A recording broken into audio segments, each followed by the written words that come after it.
Exit পোলৰ কথাটো কিছু বিশ্বাস কৰিব পাৰি, কিছু বিশ্বাস কৰিব নোৱাৰি। কিন্তু এতিয়ালৈকে আমি সামগ্ৰিকভাৱে যিখিনি পাইছোঁ প্ৰায় মিলিয়েই যোৱা বুলি আমি ক'ব পাৰোঁ। কেতিয়াবাহে কাচিত হয়তো অমিল হয়। সেইফালৰ পৰা যিখিনি এক্সিট পোল দেখুৱাইছে আমি ভাবিছোঁ সেইটো কিছু সত্যতা আছে, কাৰণ তেওঁলোকে এক্সিট পোলটো এনে ওপৰুৱাকৈ চাই পেলাই নকয়, নিশ্চয় এটা ছাৰ্ভে কৰি লয় জনসাধাৰণৰ ভোটাৰৰ পৰা। গতিকে তাৰ ওপৰত ভিত্তি কৰিয়ে কয়, কাৰণ তেওঁলোকৰো এটা নাম কৰা কথা আছে, তেওঁলোকৰ সত্যতাৰ কথা আছে। তেওঁলোক যিহেতু এটা চেনেলৰ মালিক, গতিকে তেওঁলোকে চেনেলটো কেনেকৈ মানুহৰ বিশ্বাসযোগ্যতা ৰাখিব পাৰি সেই হিচাপেই তেওঁলোকে বোধহয় এই এক্সিট পোলটো তৈয়াৰ কৰে।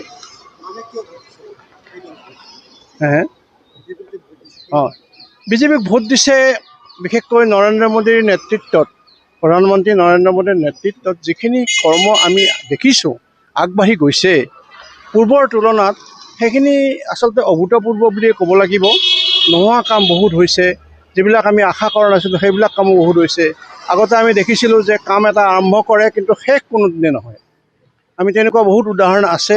আজি হয়তো এইটো বক্তব্যত আমি ইমানখিনি ক'ব নোৱাৰিম, কিন্তু তথাপি আমি সামগ্ৰিকভাৱে দেখিছোঁ যে নৰেন্দ্ৰ মোদীৰ দিনত গোটেই ৰাজ্যতে যিবিলাক বিজেপিৰ শাসিত ৰাজ্য, সেই ৰাজ্যত অনুন্নতৰ কোনো আমি একো চিন মকাম পোৱা নাই, বৰঞ্চ উন্নতৰ মকামেই চিন মকাম পাইছে। গতিকে তেওঁলোকৰ ওপৰত মানুহৰ জনসাধাৰণৰ এটা বিশ্বাসযোগ্য আহিছে যে তেওঁলোকে কাম কৰিব পৰা মানুহ, বা যিখিনি ধন তেওঁলোকে আবণ্টন কৰে সেইখিনি সঠিকভাৱে খৰচ কৰা বুলি পেলাই এটা বিশ্বাস আহিছে কাৰণেই আজি বিজেপিৰ এই যেটো এক্সিট পোল দিলে, এক্সিছ এক্সিট পোল বা বিভিন্ন এক্সিট পোলৰ কথাবিলাক আগতো আমি অসমত দেখিছোঁ, সঁচা হৈছে।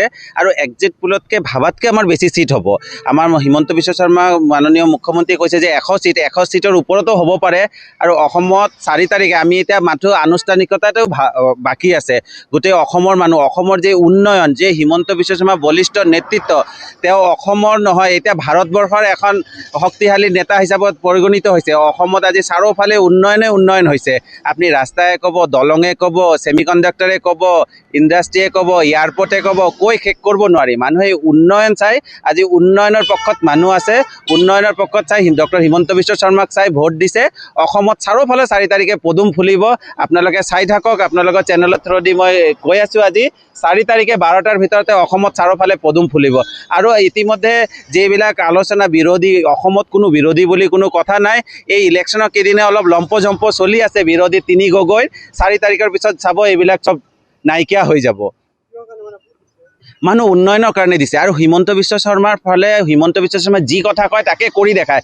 আজি সৰুৰ পৰা বৃদ্ধলৈকে প্ৰতিজন মানুহক চুই যোৱাকৈ তেওঁ আঁচনি লৈছে, তেওঁ কাম কৰিছে। সেইকাৰণে মানুহে আজি উন্নয়নৰ ক্ষেত্ৰত ভোট দিছে। আৰু তেওঁ অসম নহয়, তেওঁ আজি পশ্চিমবংগতো প্ৰচাৰ কৰি আছে। ইয়াতে অসমত চেঞ্চুৰী কৰিব, ডবল চেঞ্চুৰী পশ্চিমবংগত হ'ব বুলি তেওঁ ইতিমধ্যে কৈছে। এইফালে আমি 4 তাৰিখে উৎফুল্লিত হৈ আছোঁ যে আমাৰ চৰকাৰ হ'ব, আৰু আকৌ এবাৰ হিমন্ত বিশ্ব শৰ্মাই অসমৰ মুখ্যমন্ত্ৰী হ'ব বুলি আমি আশা কৰিছোঁ।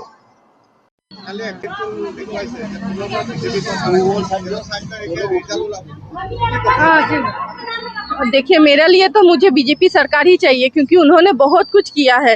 इतने सारे पुल बनाए हैं, सब रास्ता घाट सब तो उसी ने बनाए हैं ना।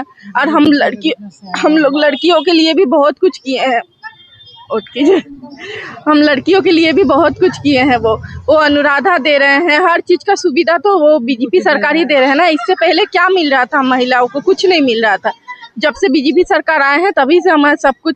और हम सबसे बड़ा बात कि हम रास्ता में घूम सकते हैं फ्री से।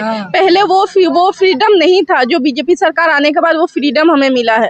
पहले तो हमें 10 बजे रास्ता में घूमने से पहले सोचना पड़ता था कि हम लड़की होकर 10 बजे कैसे घूम सकेंगे। पर अभी हम रात को 2 बजे 1 बजे भी घूम सकते हैं, कोई दिक्कत नहीं है, कोई प्रॉब्लम नहीं है। इसीलिए हम जब भी चाहिए हमें मामा ही चाहिए, मामा का सिवा कोई नहीं चाहिए।